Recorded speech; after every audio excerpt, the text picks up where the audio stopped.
जिलास्तरीय वार्षिक विश्व आदिवासी महासमावेश उमरकोट अनुष्ठित।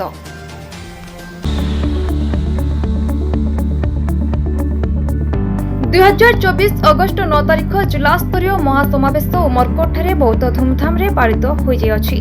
उक्त महासमावेश प्राय 25,000 रु ऊर्ध्व लोक जोग देथिले।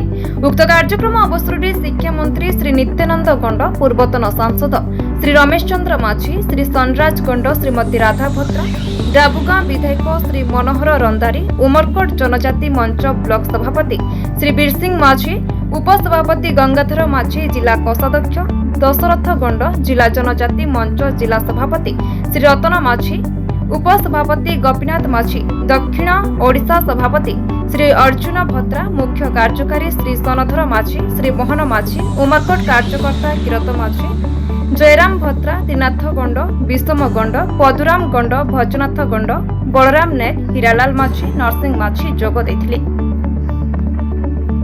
आज्ञा देखंतु आजिर दिन सारा विश्व रे विश्व आदिवासी दिवस रूप पालन होउछि, जोटा कि आमर नवरंगपुर जिले में प्रति वर्ष प्रति ब्लॉक रे लोकन को सचेतनता करबा पई ए दिवसटा पालन होउछि।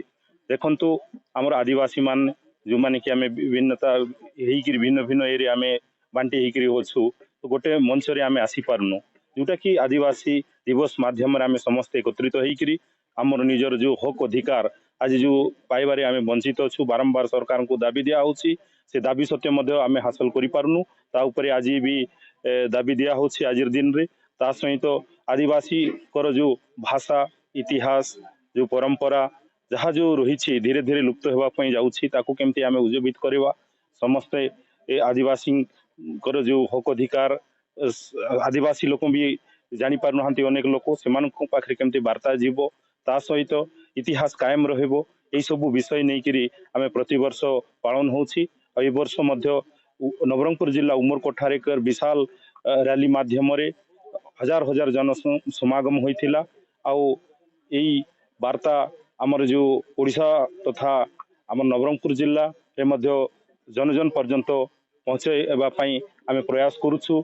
आउ समस्ते आज सहयोग करथिले, गाँ रु सहर रु सबु आडू लोक जमा एकत्रित होइथिले। आज्ञा देखंतु आमे अन्य राज्य रे अगस्त 9 तारिख को छुट्टी घोषणा होछि, सरकारी छुट्टी घोषणा, मात्र ओडिशा रे आमे बारंबार दाबी सत्य मध्य आज दिन को छुट्टी घोषणा हो पारु नाही। या गोटे बहुत बड़ दुर्भाग्यर विषय। ता सहित आमर जो पेशा आईन पे आमे विभिन्न समय सरकार को दाबी करी आसछु, से पेशा आईन मध्य आज पर्यंत कार्यकारी हो पारि नाही।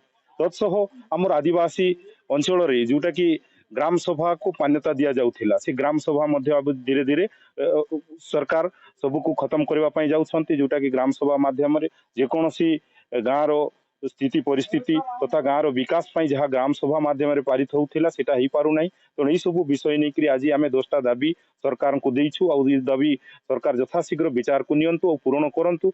जदि पूर्ण न करबे तो आगामी दिन रे आमे जेतकी आज जो संख्या रे योगदान करिथिले एई जो जनसमागम ताठू अधिका सारा ओडिशा सारा आदिवासी लोक समस्त एकत्रित ही सरकार को विरोध रे आमे आंदोलन करबा पई बाध्य हेबु।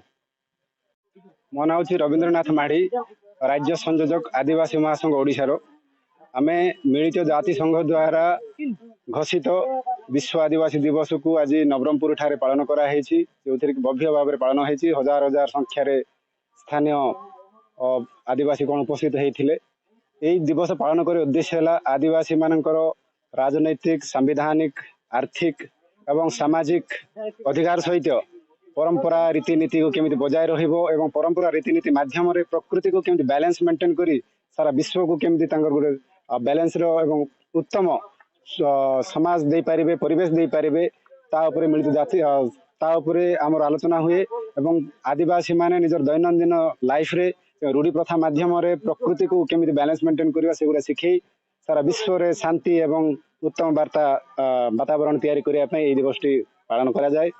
ता सहित सारा विश्व रे जति आदिवासी अछंती विभिन्न जगह रे आपण माने जानिथिबे, महिला कमिशन आरंभ करी विभिन्न प्रकार समस्त अधिकार कथा उठिछि, किंतु आदिवासी मानकर स्वतंत्र अधिकार आदिवासी मानकर समस्या को नहीं आलोचना करिया पई अंतरराष्ट्रीय स्तर यूएन स्तर रे प्लेटफॉर्म तैयारी करी 1994 ठू आरंभ करी वर्तमान सुधा पालन करा होछि सारा विश्व रे। सभा तो एबे आगରୁ ଗୋଟେ ରାଲି ହେଲା। ରାଲିରେ ଆମେ ରାଷ୍ଟ୍ରପତିଙ୍କ ଉଦ୍ଦେଶ୍ୟରେ ତହସିଲଦାର ଅର୍ପଣ ଜରିଆରେ 10 ଦଫା ଦାବି ପତ୍ର ଗୋଟେ ଦେଇଛୁ। ତାପରେ ଏଠି ଆସିକିରି ସଭା କଲୁ। ତ ଏ ସଭା ସବୁ ଆମର ମାନ୍ୟ ମନ୍ତ୍ରୀ ମହୋଦୟ ବି ଥିଲେ, ଏମଏଲଏ ମାନେ ଥିଲେ, ଏକ୍ସ ଏମଏଲଏ ଏକ୍ସ ଏମପି ମାନେ ଥିଲେ। ତ ଏଠି ଆମର ଆଦିବାସୀ ମାନଙ୍କୁ ଯୋଉ ଆଦିବାସୀ ବିଶ୍ୱ ଆଦିବାସୀ ଦିବସ ଇଣ୍ଡିଜେନସ୍ ୱାର୍ଲଡ ଇଣ୍ଡିଜେନସ୍ ଡେ ପାଳନ କରିବା ଉଦ୍ଦେଶ୍ୟରେ ଆମେ ଏକତ୍ରିତ ହେଇଥିଲୁ। ଆଉ ଆଦିବାସୀ ମାନଙ୍କୁ ତାଙ୍କର ଅଧିକାର ଉପରେ ତାଙ୍କର ସବୁରେ ସଚେତନ କରିବା ପାଇଁ ଆମେ ଏଠି ସଭାରେ ଆମର ଯେଉଁ ସରକାରୀ କାର୍ଯ୍ୟକ୍ରମରେ ଯେଉଁମାନେ ଅଛନ୍ତି ତାଙ୍କମାନଙ୍କୁ ମଧ୍ୟ ଆମେ ସାମିଲ କରିଥିଲୁ। ସେମାନେ ମଧ୍ୟ ଆମର ଉପସ୍ଥିତ ଜନଗହଳିକୁ ସମ୍ବୋଧିତ କରିଥିଲେ। ସରକାରୀ କାର୍ଯ୍ୟକ୍ରମର କେମିତି ସୁଫଳ ସେମାନେ ନେଇପାରିବେ ତା ଉପରେ ସଚେତନ କରିଥିଲେ। ଆଉ ଆମର ଅନ୍ୟାନ୍ୟ ଯେଉଁ ଭକ୍ତାମାନେ ବି ଥିଲେ ସେମାନେ ବି ଆମକୁ ସରକାରୀ କାର୍ଯ୍ୟକ୍ରମ ସହିତ ନିଜ ସମାଜର ନିଜ ପରିଚୟ ଦେବା ପାଇଁ ମଧ୍ୟ ମାନେ ଉତ୍ସାହିତ କରିଥିଲେ। ବିଶେଷ କରି ଯୁବ ସମାଜ ହେଉଛି ପରିବର୍ତ୍ତନର ସାରଥୀ। ସେମାନଙ୍କୁ ଉତ୍ସାହିତ କରାହେଇଥିଲା ଯେ ଆଜି ଯାହା ଖାଲି ଭାରତ ବର୍ଷରେ ନାହିଁ ସାରା ପୃଥିବୀରେ ଆମର ଯେଉଁ ମିଳିତ ଜାତିସଂଘ ତରଫରୁ ନିଷ୍ପତ୍ତି କ୍ରମେ 1994ରୁ ଏହି ଦିବସ ପାଳନ କରିବା ପାଇଁ ବିଧିବଦ୍ଧ ଭାବେ ଘୋଷଣା କରାଗଲା। ସେ ଦିନଠୁ ପାଳନ କରାଯାଇକି ଆସୁଛି। କିନ୍ତୁ ଆମେ ନବରଙ୍ଗପୁର ଜିଲ୍ଲା ଯେଉଁ ଜନଜାତି ସୁରକ୍ଷା ମଞ୍ଚ ଅଛୁ, ଆମେ ଜାଣିବାକୁ ପାଇଲୁ ଯେ 2013 ମସିହାରେ ଆମେ ଜାଣିବାକୁ ପାଇଲୁ। ଆଉ ସେତେବେଳେ ଆମେ ଯାଇକିରି ବର୍ତ୍ତମାନ ତେଲେଙ୍ଗାନା ଷ୍ଟେଟ୍ର ଚିନ୍ତୋରଠାରେ ଆମେ ଆଦିବାସୀ ଦିବସ ପାଳନ କରୁଥିଲୁ। ତ ତା ଆଗରୁ ଆମେ ଦେଖନ୍ତୁ 94ରେ ଡିସିସନ୍ ହେଲା, କିନ୍ତୁ ଆମେ ଜାଣିବାକୁ ପାଇଲୁ 2013ରେ। ବହୁତ ଦୀର୍ଘ ଦିନ ପରେ ଆମେ ନବରଙ୍ଗପୁର ଜିଲ୍ଲାର ଆଦିବାସୀ ଜାଣିବାକୁ ପାଇଲୁ। ତ ଏଇ ଯେଉଁ ଆମେ ଯେତେବେଳେ ଏତିକି ଦିନ ଜାଣିଲୁ, ଆଉ ଅନେକ ଜାଗାରେ ଅନେକ ଆଦିବାସୀ ଅଛନ୍ତି ଯେଉଁମାନେ କି ଦିବସ ଉପରେ ଜାଣିନଥିବେ। ସଚେତନ କରିବା ପାଇଁ ବୋଲିକି ଆମର କର୍ମକର୍ତ୍ତାମାନଙ୍କୁ ଆମେ ଅନୁରୋଧ କରୁଛୁ, ସେମାନେ ଗାଁ ଗହଳିରେ ସମସ୍ତ ଜାଗାରେ ଆଦିବାସୀମାନଙ୍କ ପାଇଁ ଗୋଟେ ଦିବସ ଅଛି ବୋଲିକି ପ୍ରଚାର କରିବା ପାଇଁ ପ୍ରମୋଟ କରିବା ପାଇଁ ବୋଲିକି ଆମେ ଅନୁରୋଧ କରୁଛୁ। उमरकोटରୁ ବଂଶୀ ଗଣ୍ଡଙ୍କ ରିପୋର୍ଟ, ବି ନ୍ୟୁଜ୍।